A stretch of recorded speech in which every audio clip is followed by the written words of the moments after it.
Good morning creatures, welcome back to our channel. आज का हमारा टॉपिक हम डिस्कस करेंगे वो है फंजाई। कि फंजाई किंगडम जो है उसके अंदर किस किस प्रकार के जीवों को रखा गया था और क्या क्या इसके अंदर होते हैं, क्या क्या जो इसके अंदर अभिलाक्षणी गुण पाए जाते हैं, इनकी जो कोशिकाएं होती है वो कैसे रहती है, क्या इसके अंदर एक कोशिका होती है या बहुकोशिकीय होते हैं। तो अब हम बात करते हैं जो फंजाई जो था वो वर्ड किसने दिया।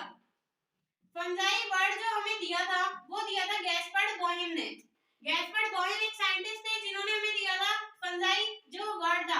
अब मैं बात करती हूँ गैस्पर्ड बॉहिम के बारे में। हमने पहले कहां पढ़ा था बायोलॉजिकल क्लासिफिकेशन में, जब हम नोमेनक्लेचर पढ़ रहे थे ना, तो जो बायनोमियल नोमेनक्लेचर था जो फर्स्ट टाइम जिन साइंटिस्ट ने दिया था ना वो यही थे, बायनोमियल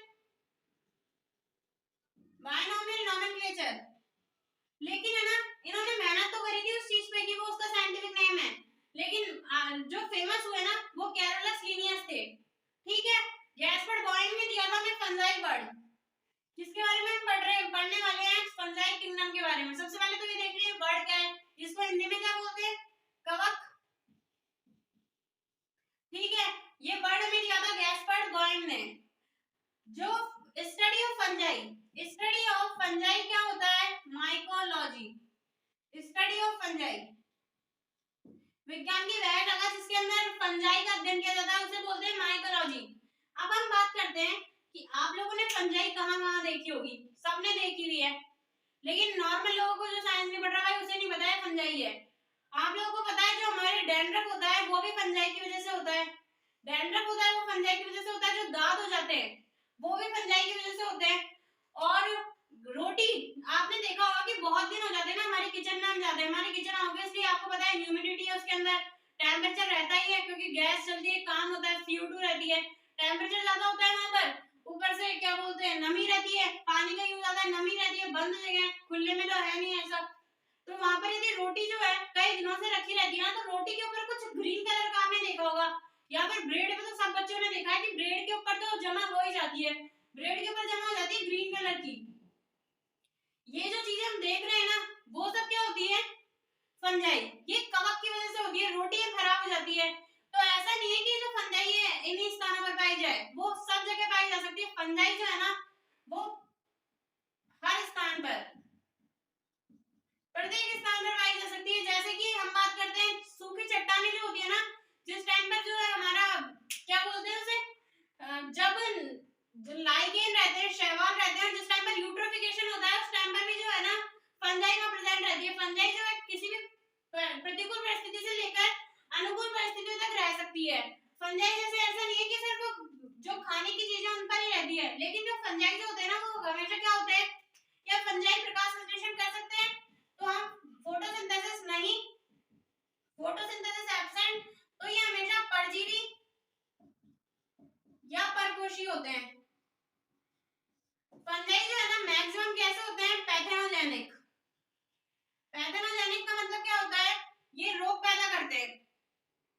पैथोजेनिक का मतलब है कि ये रोग पैदा करते हैं सबके अंदर। ठीक है, यहाँ तक हम आज जो हमारा टॉपिक है ना वो है एनसीईआरटी कवर अप करना। जो फंजाई का जो इंट्रो है सिर्फ उतना देखेंगे हम। ठीक है, उसके बाद हम देखते हैं कि फंजाई जो आपने रोटी के ऊपर देखा होगा, तो वो जो जाल होता है ना रोटी के ऊपर, तो ऐसा तो नहीं है ग्रुप्स में रहते हैं, वो वहां पर एक फॉर्म जैसा जाल आपने देखा होगा। तो जो कवक जो है ना वो जाल के फॉर्म में रहता है। तो कवक जो है उसके जाल को क्या बोलते हैं, कवक जाल हिंदी में, तो और इंग्लिश में बोलते हैं माइसीलियम। माइसीलियम ये होता है कवक जाल। कवक जाल है तो जाल जो है वो किससे बना रहेगा, तंतु से। तो कवक तंतु जो होता है उसे क्या बोलते हैं, हाइफी। हाइफी हाइफी जो होता है ना वो होता है कवक तंतु। अब मुझे बात बताओ, हमने अभी तक कौन कौन से जगतों के बारे में पढ़ लिया। हमने पढ़ लिया प्रोटिस्टा जगत के बारे में। फर्स्ट हमारा कौन सा था, मोनेरा। मोनेरा के अंदर हमने क्या पढ़ा, बैक्टीरिया के बारे में पढ़ लिया। ठीक है, बैक्टीरिया क्लियर हो गए। तो जब हम पढ़ते जा रहे थे फर्स्ट नंबर पे हमारा आया था मोनेरा। तो मोनेरा की जो कोशिकीय ऑर्गेनाइजेशन थी वो कैसी थी, प्रोकैरियोटिक प्लस मोनोसेल्युलर। और जो प्रोटिस्टा थे वो कैसे थे, मोनोसेल्युलर प्लस यूकैरियोट्स। तो यहाँ तक ये क्लियर है, ये बेसिक्स है। गैस्पर्ड बॉइल ने दिया था फंजाई वर्ड, हमें माइकोलॉजी बोलते हैं, स्टडी ऑफ फंजाई को। गर्म और आर्द्र जगह पर रखी जाती है फंजाई। गर्म और आर्द्र जगह पर जो है ना ये कंडीशन है, या आइडियल कंडीशन है कि इस कंडीशन के अंदर जो फंजाई है ना मैक्सिमम ग्रो करती है। तो गर्म और ह्यूमिडिटी होनी चाहिए, गर्म होनी चाहिए, ह्यूमिडिटी होनी चाहिए, क्योंकि हमें जब ब्रेड खराब नहीं करनी रहती तो मतलब कि हम उसके अगेंस्ट उसे नेचर देंगे, तो हम क्या करते हैं फ्रिज में रख देते हैं, ठीक है, फ्रिज में रख देते हैं। तो हम क्या करते हैं उसे टेम्परेचर क्या कर देते हैं उसका कम, जिस वजह से फंजाई के लिए आइडेंटिकल कंडीशन नहीं होती। अब हम बात करते हैं कि फंजाई का सेलुलर ऑर्गेनाइजेशन कैसा होता है और उसकी बॉडी कैसी होती है। फंजाई जो है ना सब में कवक पैदा कर, सब में रोग पैदा करते हैं। जैसे मैंने आपको बताया कि हमारे अंदर डैंड्रफ कर रहे हैं, जो माइकोफाइटोन्स होते हैं वो हमारे अंदर दाग पैदा करते हैं। जो भिंडी के अंदर जो रोग पैदा हो जाता है, गेहूं के अंदर जो पक्षीना की वजह से होता है वो भी कवक के थ्रू ही होता है। आलू के अंदर जो विलंबित अंगमारी हो जाती है वो भी कवक की वजह से ही होती है। तो कवक जो होते हैं वो परजीवी या परपोषी होते हैं, क्योंकि खुद तो क्या करते हैं, नहीं कर सकते ना फोटोसिंथेसिस, खुद तो फूड फॉर्म कर नहीं सकते, तो क्या करते हैं दूसरों से लेते हैं, तो पैथोजेनिक हो जाते हैं। यहाँ तक ये क्लियर है। उसके बाद हम देखते हैं सेल्युलर ऑर्गेनाइजेशन कैसा होता है। सेल्युलर ऑर्गेनाइजेशन, जो फंजाई है उसका सेल्युलर ऑर्गेनाइजेशन होता है मल्टी सेल्युलर। फंजाई की बात कर रहे हैं, multi cellular eukaryote, eukaryotes, multi cellular and eukaryotes है। तो यूकैरियोट्स का क्या मतलब है, जो कोशिकाएं होंगी उनके अंदर 70s एंड 80s दोनों राइबोसोम प्रेजेंट रहेंगे। Membranous membranous cell organelles present रहेंगे। जो भी सेल ऑर्गेनेल जिनके अंदर की आवरण पाया जाता है वो सारे पाए जाएंगे। जैसे कि इनके अंदर माइटोकॉन्ड्रिया पाया जाएगा, राइबोसोम पाए जाएंगे, लाइसोसोम पाए जाएंगे, अंतःप्रदावी जालिका पाई जाएगी, गोल्जी बॉडी पाई जाएगी, ER, Golgi body, mitochondria, ATP तो चाहिए ही ना, जिंदा तो है ही ये, तो गोल्जी बॉडी पाई जाएगी। तो गोल्जी बॉडी के अंदर एक स्पेसिफिक कैरेक्टर होता है। गोल्जी बॉडी दिखाई कैसे देती है मुझे बताओ, गोल्जी बॉडी कैसे दिखाई देती है, ये क्या होते हैं उसके अंदर जो आपस में जुड़े रहते हैं, इन्हें बोलते हैं सिस्टर्नी। क्या बोलते हैं, सिस्टर्नी। एंड प्लस वैक्यूल्स होती है, ठीक है, वैक्यूल्स होती है एंड सिस्टर्नीज होती है। तो जो फंजाई की जो गोल्जी बॉडी होती है, फंजाई की जो उसकी काय है उसके अंदर जो सेल्स के अंदर गोल्जी काय होती है, गोल्जी बॉडी प्रेजेंट होती है, तो उसकी एक स्पेसिफिसिटी होती है कि मोनोसिस्टर्नल गोल्जी बॉडी प्रेजेंट रहती है। मतलब जो फंजाई की कोशिकाएं होंगी उसके अंदर जो गोल्जी काय प्रेजेंट होगा उसके अंदर सिर्फ एक सिस्टर्नी पाई जाती है। गोल्जी बॉडी का क्या काम होता है, गोल्जी बॉडी हमारे क्या करती है, पैकेजिंग का काम करती है, सबको पता है। यूकैरियोटिक सेल है। अब यहाँ बात करते हैं, अभी तक हम जितने वर्गों के बारे में पढ़ते आए थे ना वो सारे हमारे मोनोसेल्युलर थे, मतलब उनके अंदर एक कोशिका थी। तो उनका जितना भी काम था, न्यूट्रिशन, रेस्पिरेशन, उत्सर्जन, वो सारा कैसा हो रहा था, एक कोशिका के अंदर हो रहा था। जो रिप्रोडक्शन था वो सब भी एक ही कोशिका के अंदर हो रहा था। तो अब हम बात कर रहे हैं मल्टीसेल्युलर की, क्योंकि हमारे जैसे डेवलपमेंट हो रहा है सेम बात फंजाई जो है ग्रो कर रही है, मल्टीसेल्युलर है, बहुत सारी कोशिकाएं फंजाई आपको पता ही है। लेकिन इसमें एक बात बताओ, फंजाई की जो काय होती है ना, थैलस होती है। थैलस का मतलब क्या होता है, इसके अंदर no specific organs present. Like इनके अंदर ना तो रूट्स होंगी, ना स्टेम होंगे, ना कोई लीफ होगी। एक थैलस प्रकार की काय होती है फैली हुई, जिस जो कैसी होती है, नॉन स्पेसिफिक का मतलब है, थैलस का मतलब होता है अविभेदित।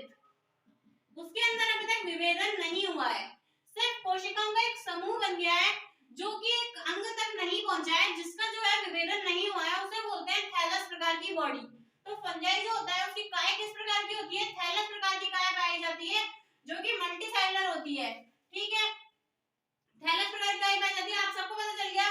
जो तंतु था उसे क्या बोला था हमने, हाइफी, ठीक है, एंड जो कवक जाल था उसे क्या बोला था, माइसीलियम। माइसीलियम बोला था, यहाँ तक क्लियर हो गया। थैलस होता है क्योंकि इसके अंदर अविभेदित काय पाई जाती है, हाइफी एंड माइसीलियम जो होते हैं, ये माइसीलियम होता है कवक जाल। अब मुझे बताओ, कवक जाल है तो प्रत्येक कोशिका है। अब एक एक कोशिका हमने क्या करा, जैसे कि हमने एक एक बॉल ली आपस में और उनको रख दिया पास पास,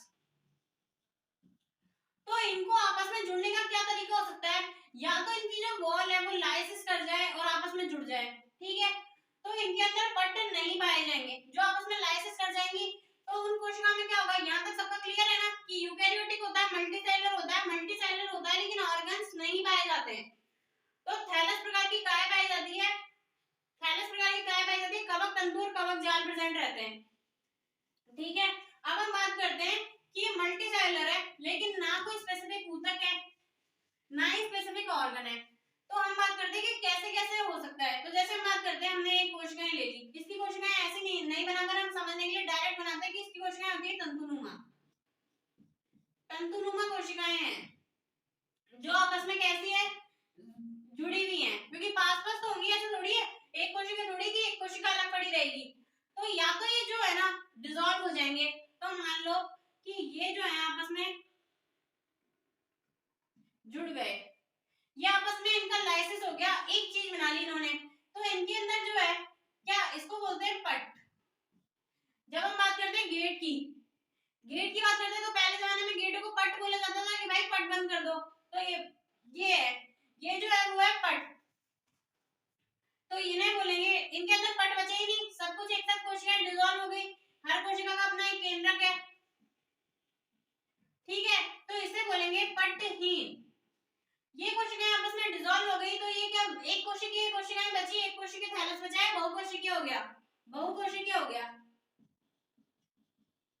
बहुकोशिकीय मल्टी बहुकोशिकीय सिंसाइशियम कवक जाल,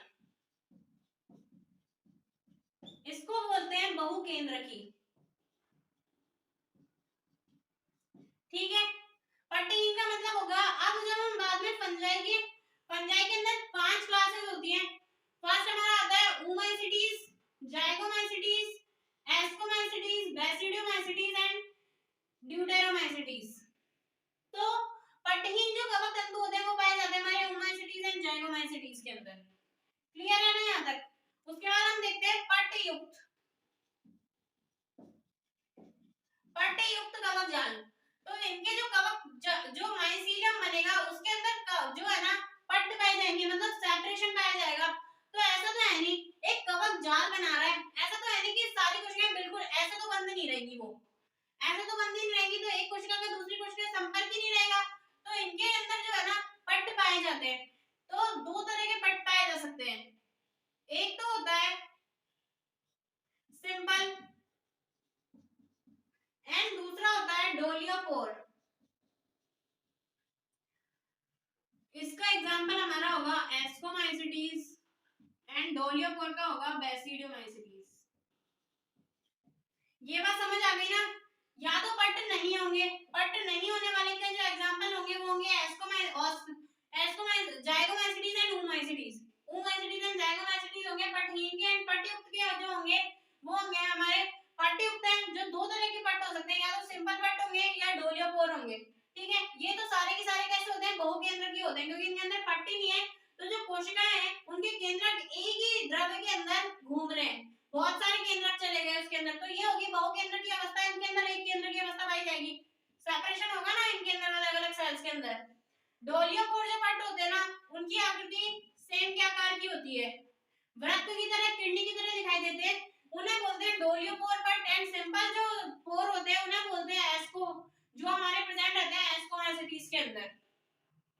यहाँ तक हमारे फंजाई के नॉर्मल जो कैरेक्टरिस्टिक्स थे वो खत्म हो गए। नेक्स्ट वीडियो में हम देखेंगे रिप्रोडक्शन ऑफ फंजाई।